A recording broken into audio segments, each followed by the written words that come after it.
Good evening everyone. सभी साथियों का स्वागत है आपके अपने यूट्यूब चैनल रामगढ़ एडुकेयर में।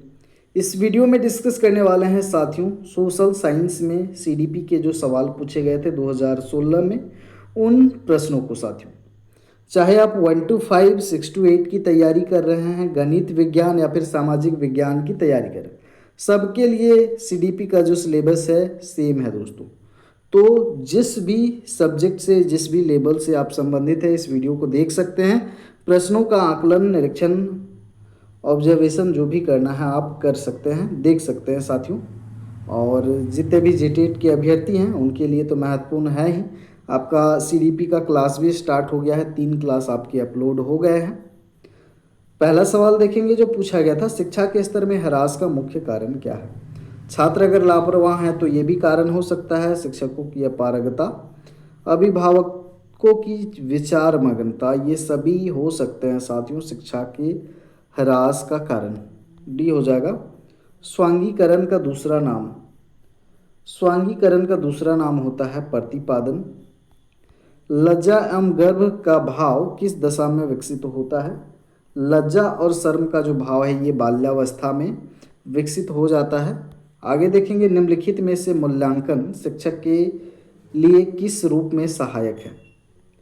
शिक्षक के लिए किस रूप में सहायक है मूल्यांकन। यह शोध क्रिया हेतु नए मार्ग खोलता है। शिक्षक अपने छात्रों को विभिन्न समूह में वर्गीकृत कर सकता है। शिक्षक अपने छात्रों को तत्काल प्रतिपुष्टि दे सकता है। तो यहाँ पर सभी जो हैं वैलिड रीजन हैं। बुद्धि एवं सृजनात्मकता है। बुद्धि और सृजनात्मकता क्या है, ये तो दोनों धनात्मक ही हैं, तो धनात्मक रूप से दोनों संबंधित हैं। आगे देखिए, निम्नलिखित में से संयुक्त राष्ट्र संघ का कौन सा संगठन शिक्षा से संबंधित है। शिक्षा से संबंधित जो संगठन है आपका यूनेस्को है। आगे देखिए, किस उम्र तक बच्चों में आदत विकसित होती है। हैबिट फॉर्मेशन किस एज में हो जाता है साथियों, तो जन्म से ही ये जो है आदत विकसित हो जाता है। निम्नलिखित में कौन सा विकास का सिद्धांत नहीं है। ये सबके लिए समान गति से नहीं, गति सब में अलग अलग होता है। विकास सदैव, विकास, अच्छा यहाँ पर कौन सा विकास सिद्धांत है। हाँ ये तो सही बात है, गति से आगे नहीं बढ़ता। हाँ, सबके लिए समान गति से आगे नहीं बढ़ता, ये सही बात है। तो ये सिद्धांत कहलाएगा। रेखीय नहीं होता है। आगे के विकल्प देख ले आप। यह असतत, ये तो होगा नहीं, सतत प्रक्रिया है। विकास की सभी की प्रक्रियाएं अंतर संबंधित नहीं है। विकास के सभी प्रक्रियाएं संबंधित हैं, यानी कि पहला वाला जो है आपका कथन सही हो जाएगा। बाल विकास एक प्रणाली है, धीमी तेज गति की, सतत, क्रमिक, लगातार चलने वाला, प्रायिक, समान रूप से, लगातार, समान रूप से नहीं चलता है, कम ऊपर नीचे होता है। तो यहाँ पर सबसे सटीक जो है डेफिनेशन सतत प्रक्रिया है, कर्मिक है और ये लगातार चलता है। यौन पुरुष या स्त्री होने के जैविक गुणों को संदर्भित करता है, जबकि लिंग संदर्भित करता है। लिंग की जो अवधारणा है जो साथियों, ये समाज के द्वारा दिया गया है, ठीक है। जबकि यौन में जो पुरुष और स्त्री हैं ये बायोलॉजिकल कॉन्सेप्ट हैं। यहाँ पर करेक्ट क्या हो जाएगा, पुरुष या स्त्री अथवा मातृजाति या पितृजाति होने के सामाजिक रूप से निर्मित गुण है। समाज के द्वारा ये बनाया गया है मातृजाति और पितृजाति के लिए। हम किसी बच्चे को पिछड़ा कहते हैं, यदि पिछड़ा कहते हैं, कब कह सकते हैं पिछड़ा, उसका प्राप्तांक उसकी कक्षा का निम्नतम अंक होता है, तो ये पिछड़ा बालक कहलाएगा। आगे देखिए, उचित प्रेरक परिवेश स्थितियों के लिए निम्नलिखित में से कौन सा आवश्यक है। बैठने की समुचित व्यवस्था होनी चाहिए, बिल्कुल अच्छा परिवेश, इससे क्या मिलेगा, प्रेरक का काम करेगा। स्थिर शांतिपूर्ण परिवेश, सहयोगी, स्पर्धामूलक, ये सभी के सभी जो हैं उचित प्रेरक हैं, परिवेश स्थितियां हैं। आगे पूछा गया था, बच्चे का विकास निम्न में से किसका परिणाम है।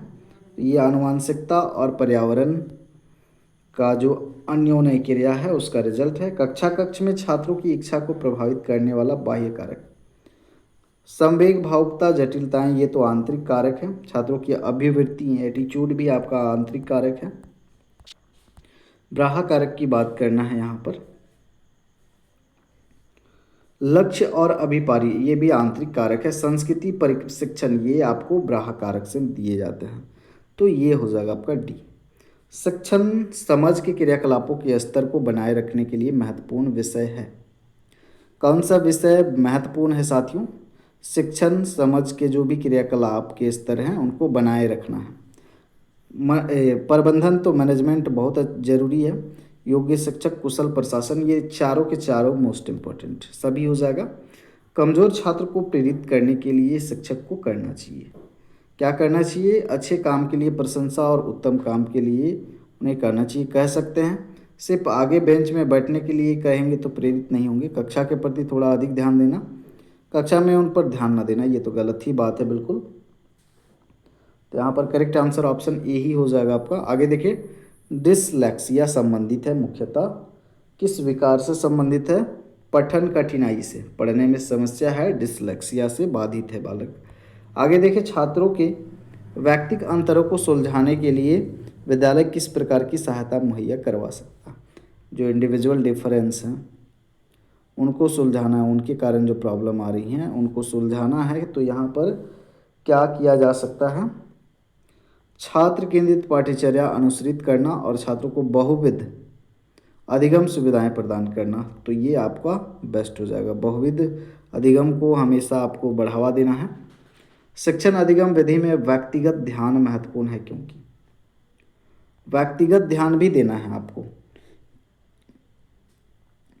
सभी बच्चों में व्यक्तिगत रूप से भी ध्यान देना है आपको, ये बहुत महत्वपूर्ण है। समूह में सीखते हैं, ठीक बात है, लेकिन व्यक्तिगत कमजोरियां, खामियां, अयोग्यताएं भी तो हैं। शिक्षक प्रशिक्षण कार्यक्रम इसे निर्धारित करते हैं, ठीक है, ये तो निर्धारित करते हैं। प्रत्येक शिक्षार्थी को अनुशासित करने के लिए नहीं, बी यहाँ पर ज़्यादा सुटेबल है। आगे देखेंगे, सृजनशील छात्र का गुण होता है। क्रिएटिव कौन रहेंगे साथियों? नमनीयता का अभाव नहीं रहेगा, समस्याओं से अनजान नहीं रहेंगे, बुद्धि का अभाव तो इनमें नहीं रहता है। जो क्रिएटिव हैं ये चिंताग्रस्त भी आपको देखेंगे, चिंतन करते रहते हैं, ज़्यादा सोचते रहते हैं। तो यहाँ पर बी हो जाएगा आपका करेक्ट। मानसिक संघर्ष का एक महत्वपूर्ण कारक है। मानसिक रूप से संघर्ष कर रहे हैं, महत्वपूर्ण कारक हो सकता है यहाँ पर। यौन आकांक्षाओं का दमन, हाँ, अगर दबाया जा रहा है यौन आकांक्षाओं का तो ये भी हो सकता है।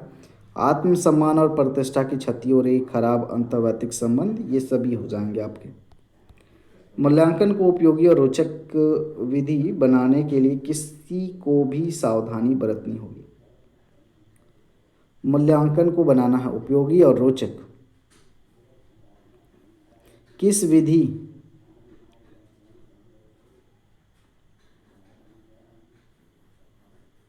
बनाने के लिए किसी को भी सावधानी बरतनी होगी।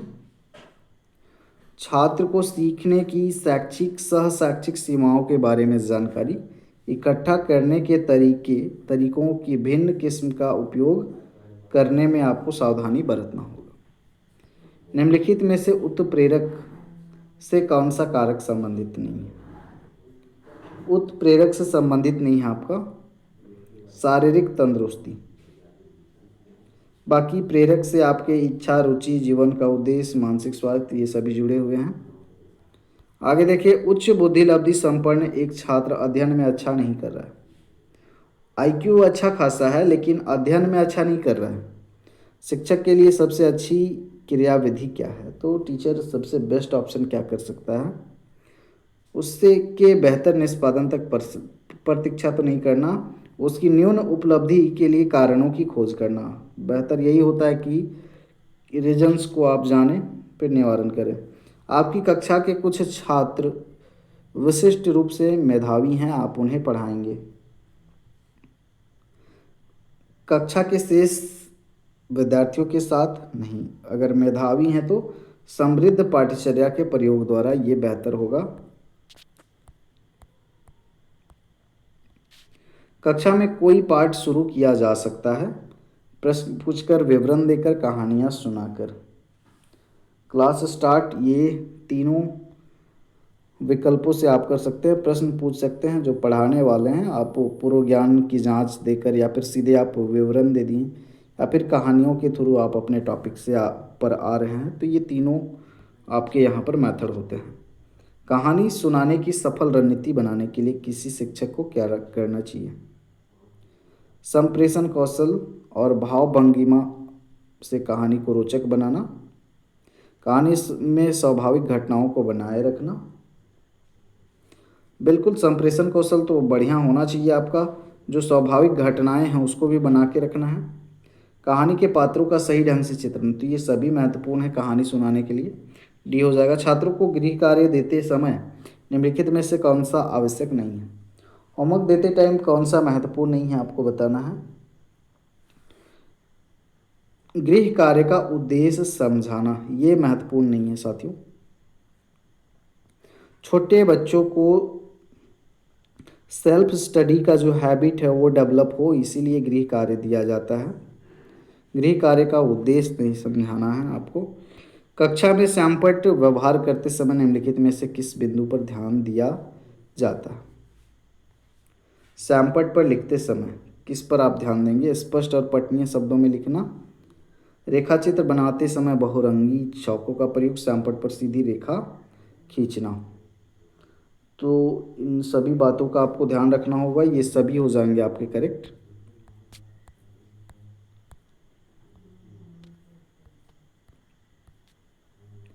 आगे देखें, मनोविश्लेषण सिद्धांत के अनुसार वी सामान्य व्यवहार होने के कारण है। अगर वी सामान्य व्यवहार अगर कर रहे हैं बालक, तो क्या कारण हो सकता है? सक्रिय अचेतन मन हो सकता है, व्यक्ति की दमित, हाँ, इच्छाओं का अगर दमन करते हैं तो ये तो होता ही है। तो करेक्ट आंसर हो जाएगा यहाँ पर बी। और इस तरह से आपके ये सीडीपी के प्रश्न 30 क्वेश्चन हमने 10-11 मिनट में ख़त्म किए हैं। और एक दो सेट आएंगे पीवाईक्यू के, और रेगुलर जो सीडीपी की क्लासेस हैं वो चलेंगी, कंप्लीट करवा दिया जाएगा। बाकी अगली वीडियो में जो सोशल साइंस के जो पीवाईक्यू हैं उनको भी एक बार देख लेंगे। सोशल साइंस का भी क्लास आपको मिलेगा। इसको यहीं पर रखते हैं, धन्यवाद।